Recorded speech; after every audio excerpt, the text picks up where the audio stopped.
Yo, I see you, man. Can you hear me? Yep.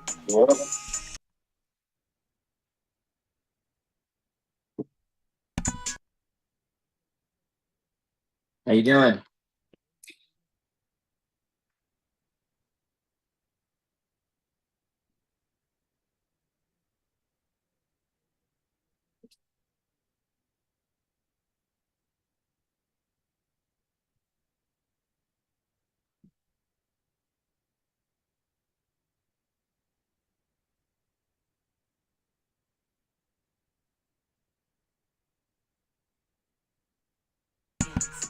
We got 2 minutes. 2 minutes. 2 minutes till live stream begins. We're gonna start the show. Then we're gonna show the video and then cue it over to Jason Gordon.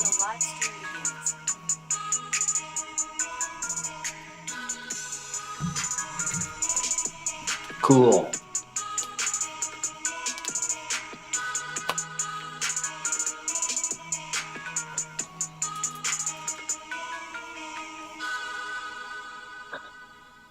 There we go.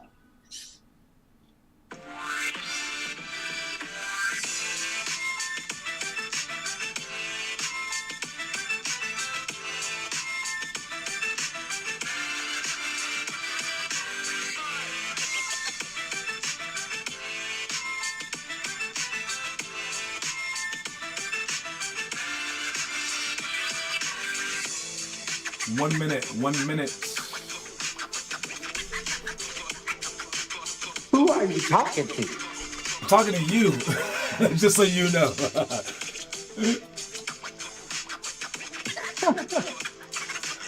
I'm extra professional. All right.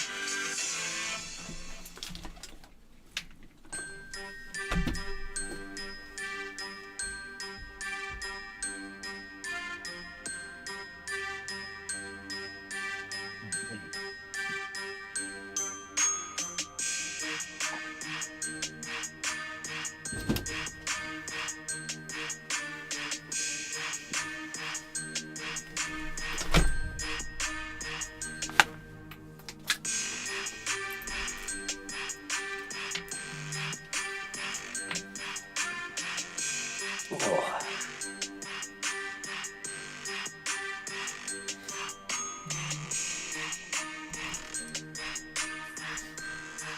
Yo, we're live with Limitless Hoops. What's up, everybody? Thank you for coming in. We got a special guest today, and Jason Gordon. Coach Jason's here in the house. But he's going to talk about our story of the day, our motivational story of the day. So, just so that you know what that is, we're going to show you that story of the day. All right, so please stop that music so we can watch the story of the day. All right, watch it. Some parents avoid allowing their kids to begin a sport early because they don't want to make that choice for them.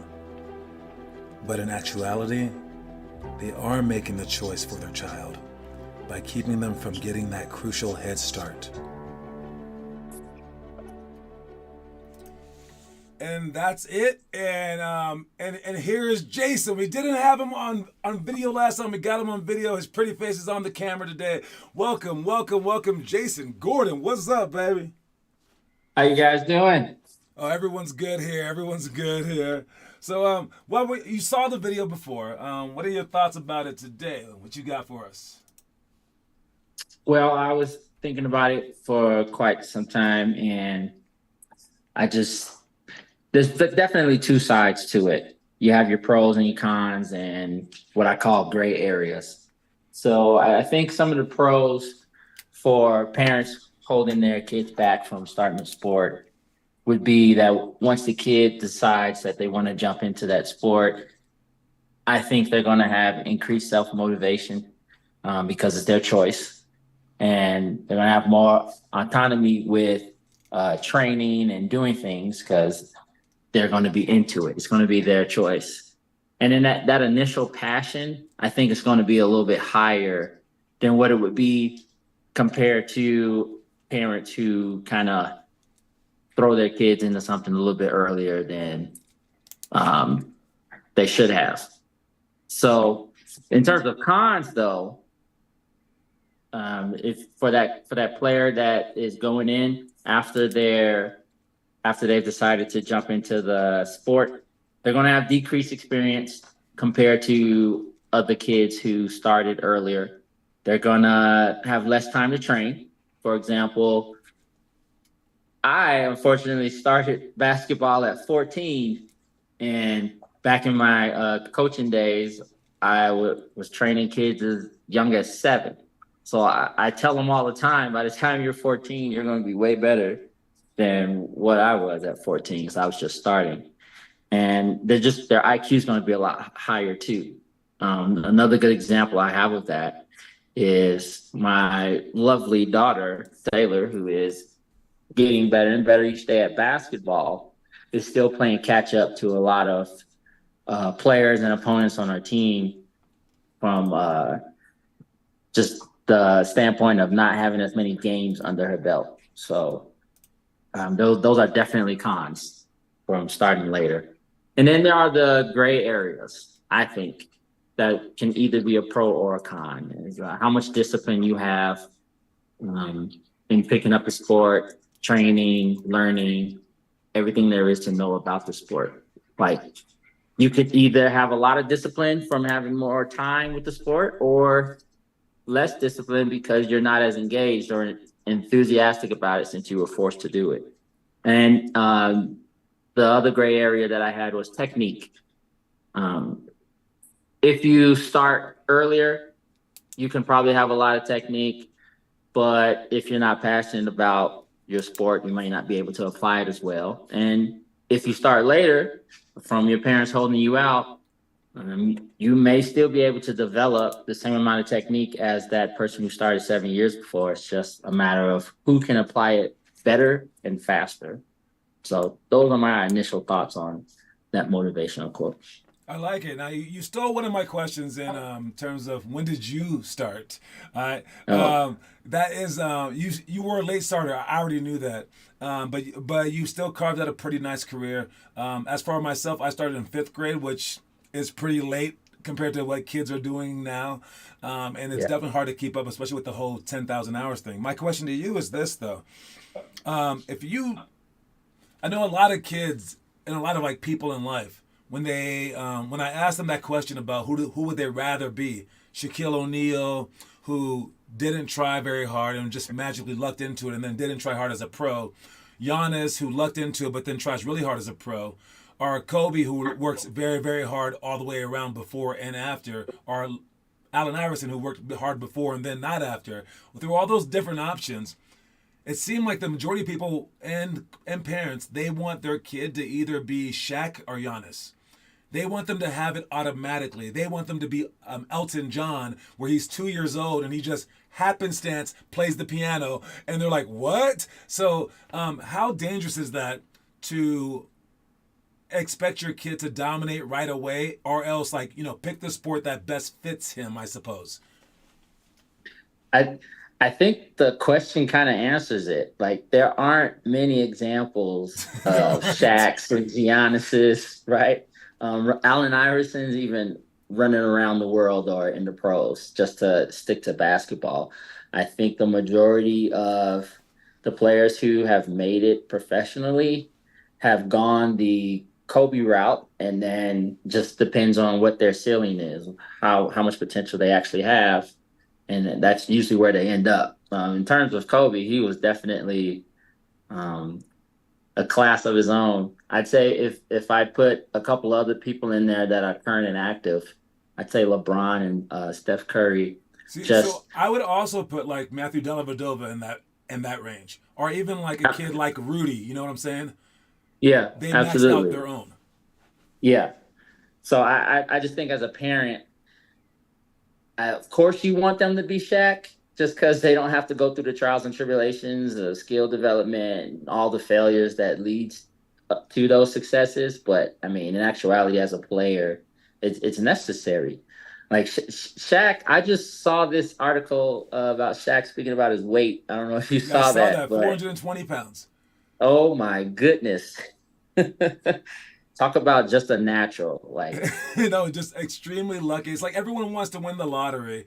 We had a Yeah. girl in our program named Eden Hoff. Sorry if she's watching the show right now. What's up, Eden? And she was a third grader playing on our fourth grade boys team, and she played her first game like 3 days into our program, and she was kind of confused in all the players, so she guarded the black kid. He happened to be the best player on the other team, and she got dominated. But I was like, that's very very good basketball by a third grade girl, maybe one of the best third grade girls I've ever seen. And then the mom said, "Oh, should I pull her out of this because obviously she's not very good?" And I was like, "You expect her to be good the first week against older guys, against their best player? That's really silly. If you need me to find you some little girls league for her to dominate in, I can, mom. But she's enjoying it. Can you let her do this?" And I think a lot of times parents just want to see their kids wildly successful, even if it's like magical. And the only way to do that is to start super early. Yeah, I definitely agree with that. I just had an experience this past summer where someone came up to me and wanted to get better at basketball to the point where they could possibly make their school team. And I was just trying to explain to them that it's going to take a lot of hours, probably that 10,000 hours, to get up to a level where you compete and make the team. And when you're parents and you don't really have your kids start young in a sport, any sport, that whole skill development, which is very hard for someone who's never done anything difficult, is going to be a challenge and may ultimately stop them from seeing what they could become in that sport. No, So, most definitely. And I think as the video said, it said parents know better. That's why they make their kids go to school whether they want to or not, because you can't really just trust a little kid to make his breakfast when he wants to eat ice cream every day, right? The kid doesn't know yeah. as much.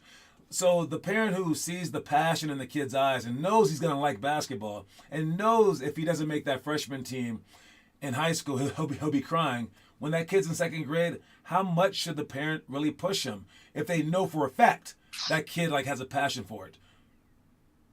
Yeah, another story that I have is I tell my kids a lot about Kevin Durant. You know how his mother used to force him to work on his I'm game and pretty sure train. I told you that story, but go ahead, go ahead. I'm with it. Yeah, Great minds think alike, and shoot it at it him. slowly became uh, his usual spiel. And he's also the guy. You probably told me this too. The confidence comes from repetition, right? Yep. So you want to build confidence, you got to spend that time. So people who start earlier are going to have more time, more confidence. That's why I was saying earlier, it's about games. Usually, we I watched my daughter play in a tournament in Chicago, the junior national tournament, and there was this team from Ohio, and they just decimated everyone. And you can just tell that they have been playing since they were like 8. So it's just the way you move, the way you think, the feel for the game. It's just always going to be higher for people who have played longer. So parents, let your kids play.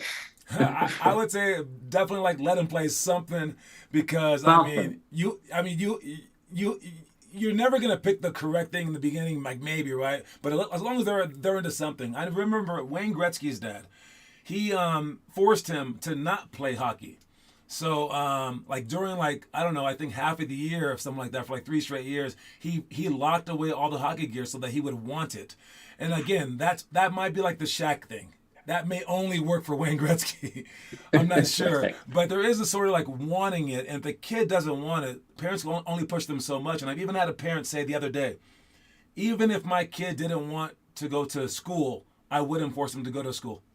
And I think that that's a very rare thing, especially in our world. It's like what, especially like for like even college. Most parents would say, no, 100% you're going to college. I don't care if you hate it. Yeah. So is that the same thing as a sport, or would you count that as like something more weighted because now finances are kind of intertangled into like real school life?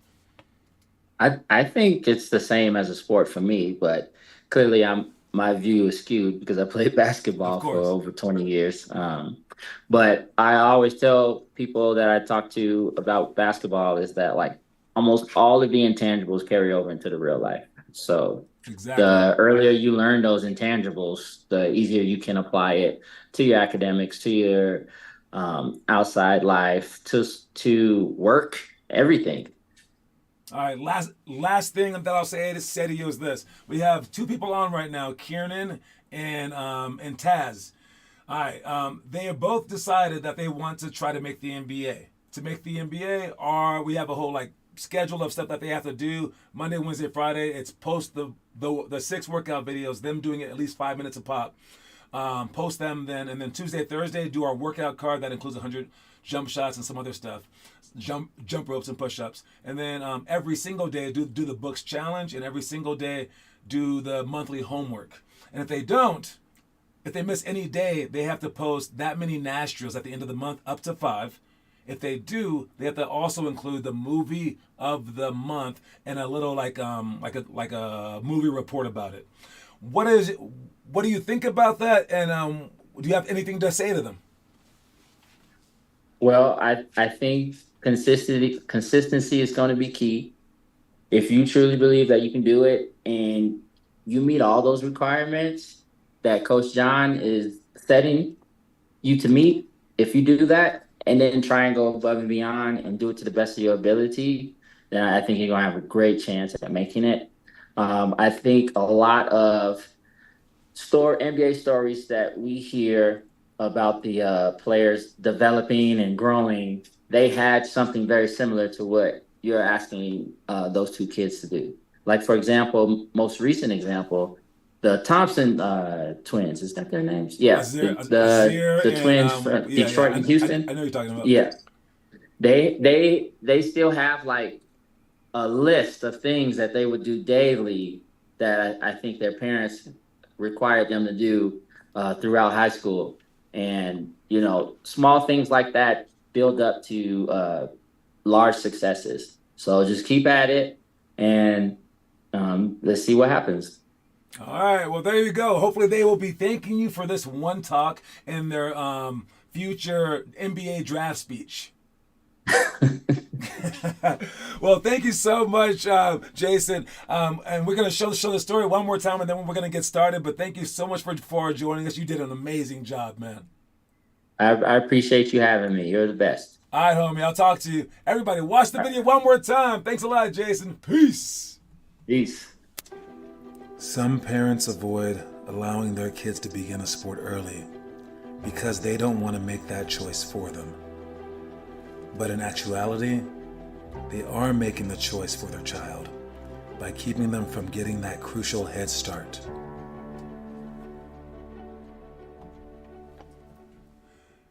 Very, very interesting, and I really appreciate Jason as always, man. He is a great, great, great guy. Now, just to catch up on all the stuff that we have our schedules are out for this weekend. I think we only have 2 games. I'm pretty sure of it, unless we like make a championship. I'm not really positive on all of it, but I do know that our 2 games for the 1st through 4th grade, we play at 2 o'clock at Gold Crown on Saturday, and then we play at 11 o'clock at Gold Crown on Sunday. So we avoided Declan's soccer times, I believe, hopefully. All right, so awesome to that. Let's check our, what do I want to go with? Let's check our movie of the day. All right. The movie of the day is the 1st grade movie of the day. It's called The Rookie. All right. This movie is really, really cool. All right. Because it's a true story.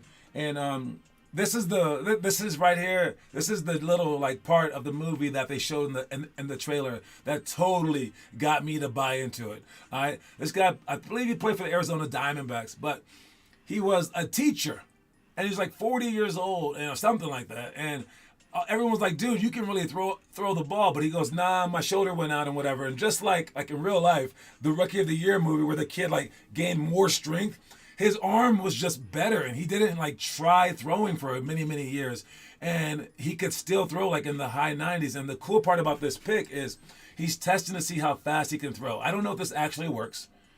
I know that you can run up to those things, and you can definitely drive up to those to give them to give your miles per hour. But he threw a ball on it. I'm saying that this was made up for the movie, but it was really cool because as he throws it to see if he has the speed still, all he threw was a 76-mile-per-hour fastball, and that's faster than I could throw a fastball. I think I tested it one time. And it was like 70. 71 maybe, and that was like as fast as I could throw it, and it wasn't accurate. But he threw it, and it went 76, and he turns around with his head down and was like, oh, I guess I don't have it anymore. But then the light starts flickering, and it was actually 96. He didn't even know. All right, but I thought it was a really cool part, so I watched the movie, and I would heavily suggest that you watch the movie too, especially if you're a first grader out there. I'm gonna give it 44 stars out of 50. All right, it's a really cool movie. The Rookie, first grade movie of the month. Check our itinerary. The itinerary today, if it comes up. It should magically appear up here. Come on. Anyway, oh, there it goes. Okay. So we got the 2-on-1 break, flares, baseline, out of bounds, defense, 5-second count extension, 4 to 9 seconds down by 3, 5-on-5, oldest versus youngest coming up here soon. When we do this stuff, if there's anything that you can practice on your own, definitely do it and post it. If there's anything that you can maybe write out and show us that you can do that, or you can just make sure that you come to our practices, which will be restarting back up in January. All right. And a great one is the 2-on-1 break. That's one of our warm-up things. I think it's a fantastic thing because if you have an advantage, it should be like 100% you score. You have to understand that. Baseline to bounce defense is also great. Flares so that they can't read you. I mean, 5-on-5 oldest versus youngest is great too. Understanding the 5-second count extension is great too as well. And then 49 seconds down by 3 is awesome too. But we'll talk about that stuff in the future. Stuff in the past that we just finished talking about was reverse layups, something that you should master as well. Baseline to bounds for shots, loose balls, getting down the ground. Press break walkthrough, that's a huge one because people will press you guys, especially in youth basketball. Then we have 49 seconds down by 3 with free throws, then 5-on-5. Stuff that we're talking about today is the 3-man weave. I see you guys do the 3-man weave in the warm-ups. You guys have to understand. You guys want to do that on the move toward the middle. Don't ever just catch the ball standing still. You want to keep it on the move as if it were a fast break.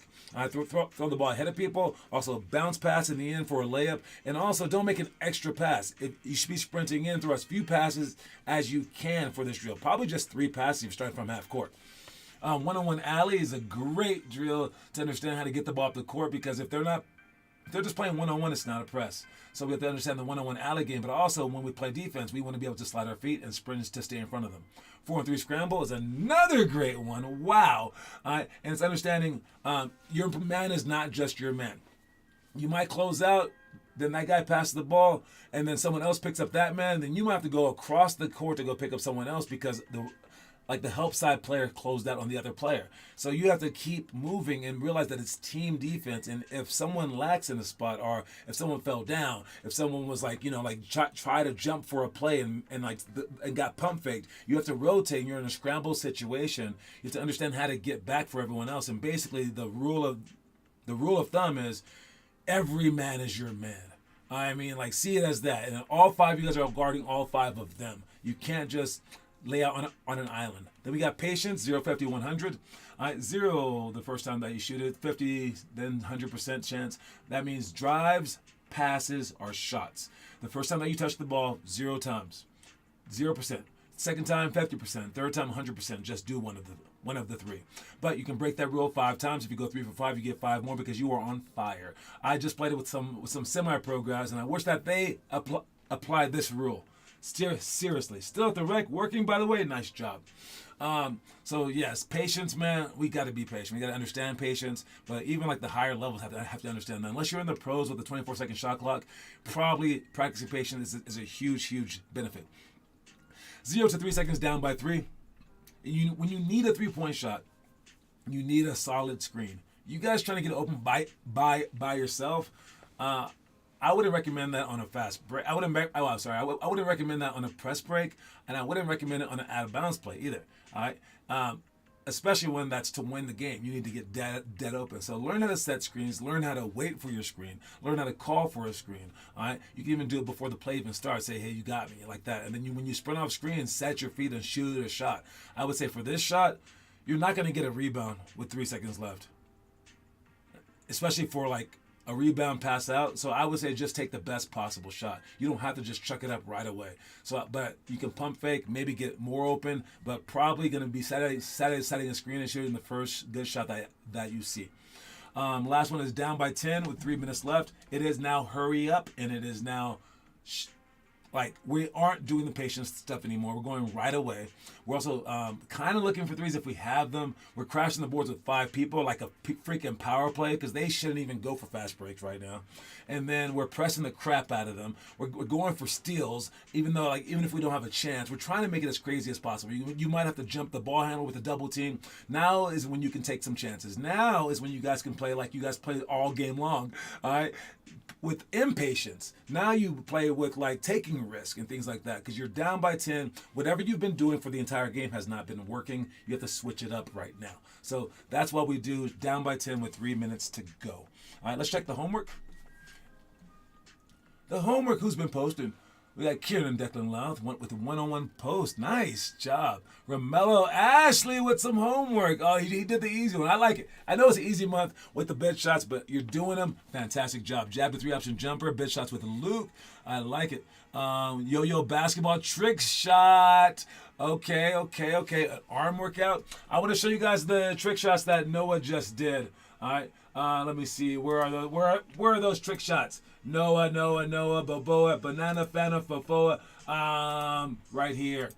So we go to the Chrome machine. We can scroll down to Noah's basketball trick shots. Okay, he did the double bounce one. Damn! Boom, 2 of them. Got him! That's a good one. Can't take that dick, waste your turn. Wait. And then the yo-yo. Can't take that dick, waste your turn. In my own lane, we can't merge. Got it! One more time. Can't take that dick, waste your turn. In my own lane, we can't merge. Oh, yeah! Nice job, Noah. Very, very good job, man. And I see you too, Joey. I see you, Joey, working. Make sure you guys keep posting your homework, especially for this month. It is the easy homework. It's just bed shots, but it's a huge thing to straighten up your form and to do a whole bunch of other stuff, okay, guys? All right, fantastic job. All right, let's check the trivia question today. The trivia question. We got zeros all across the board. This one is answerable. I was trying to ask a hard enough one so that Kieran wouldn't get it right away. But I guess it was too hard for everyone yesterday. But the one today should be easy enough, okay? All right. This one is 2 people, looking for the names of 2 people here, okay? 2 people. We know about Chet Holmgren and all these other guys. But I want to know, and like, Bol and like freaking like Wembanyama, all these like tall, freakish people. All right. We know about them. But which Houston Rockets were known as the Twin Towers? That's the question today. Which Houston Rockets were known as the Twin Towers? Videos won't be up until tonight. All right, you're all right. Which Houston Rockets were known as the Twin Towers? All right, they didn't just have one Wembanyama. They had 2 of them, kind of. Okay, not as tall as Wembanyama, but like 6. The other one was like, which Houston Rockets was the tallest of all time? And yeah, so there's 2 names I'm looking for. The Twin Towers. There's 2 names, and that's the answer. So Taz got half the answer, but Kieran got the whole thing right there. And yes, that is the answer. And Kieran wins it for the day with 1 point. Nice job. The answer is, with the first overall pick of the 1983 NBA draft, the Rockets picked 7'4" phenom Ralph Sampson. As a rookie, he averaged 21 points, 11 rebounds a game, played in the All-Star game, and won the NBA Rookie of the Year. But the Rockets managed only a 29-53 record, which qualified them to pick first again in the 1984 NBA draft. This time, they picked 7-foot center Akeem Olajuwon out of the University of Houston. Many observers criticized the choice, believing 2 7-footers would not effectively play together, while others thought the combination would be overpowering. In 1984-85, with the help of the Twin Towers, the Rockets improved by 19 games to 48-34 and made the playoffs for the first time in 3 seasons. So yes, who would have thought having enormous players would have helped? Who would have thought? And I know that they beat my Lakers with a freaking backwards shot by Ralph Sampson. That's nonsense. And I've met Ralph Sampson before, actually. He is really tall. It's crazy. All right. Anyways, moving on to the last thing. What do we have here? Oh, wait, no. Before we get to this thing right here, before we get to that, let's talk about our quote of the day. The quote of the day is learn more from your failures. I think the key thing is this. Yes, you want to learn from your failures, obviously, right? But learn more from your failures, because you want to learn from your successes and from your in-betweens and all that other stuff, right? But yeah. Whatever you do, make sure that you learn more from your failures, because that should be like the bias right there. It should be like, I got all these things that I'm good at. I learned from this, I learned from that, I learned from this. But like the times when you failed should like it almost excite you, because it tells you exactly what you should be doing, exactly what you need to be doing. All right, so learn more from your failures. Don't just learn from your failures. That would be too negative, right? But learn more from your failures. That is the quote of the day. Now for the last one. I had no clue what this thing is talking about, but it did say that Jokic couldn't do 10 push-ups. Is that true? Couldn't do 10 push-ups. It reminds me of the story with Manute Bol, where they said he couldn't weightlift 75 pounds, which is like a ridiculous amount. It's like just the bar, or like it's actually like, is that less than the bar? I'm not sure, man. It's something like extremely like low. But can you imagine that? Only couldn't do 10 push-ups. But this is what I gotta say about this. Don't be like, oh, so that means I don't have to work out ever. Oh yeah, no. Look, guys, Jokic and even like AD and like LeBron, they're all freaks. Okay, don't just sit here and just hope to like do exactly as they did to become what they did. The bar is 45. See, I didn't even know that. That's how little I've lifted in a long time. Yeah, I know I can get the bar though. I know I can get the bar. All right, my max was 230, but I got long arms, dude. I got really long arms. Yes, but this thing says that. Let me see. Let's see. I really wanted to see what it was talking about, and it said Jokic. He sees lanes and angles and windows before they exist. I've got to say this as a Magic Johnson fan. This guy Joker. I'm not gonna say he's like a better passer than Magic. Yo, but like, I mean, because of his height, but Magic had height too, right? He's so accurate. I think that you put Magic, Jason Kidd, and Jokic in a league of their own. I wouldn't even throw John Stockton and Steve Nash in that one. But they're shorter, right? Oh my God, like this guy's passing is ridiculous. And I think that we're just so lucky to see it. And I would say the best passer in NBA history, yo, he's up there. I mean, I said he was like 4 years ago, but now that I've had a chance to think about it and kind of see it, I think it was just random to like see someone so big do it, I think. And now that it's like kind of like more down, I wouldn't put him that far ahead, if not any, than Jason Kidd and Magic Johnson. All right? But he's definitely like just the same. He's not worse than those guys are at all. Joker's amazing. Make sure you guys are watching him play. Make sure you guys are watching his passing angles and everything like that. Don't forget that the quote of the day, y'all. Quote of the day is learn from your failures. It was great to have Jason on the show. Don't forget about the games that we have this weekend. And don't forget to keep working, guys. Keep working so we can all get better. I'll see y'all soon. Thanks for watching the show. Peace, everybody.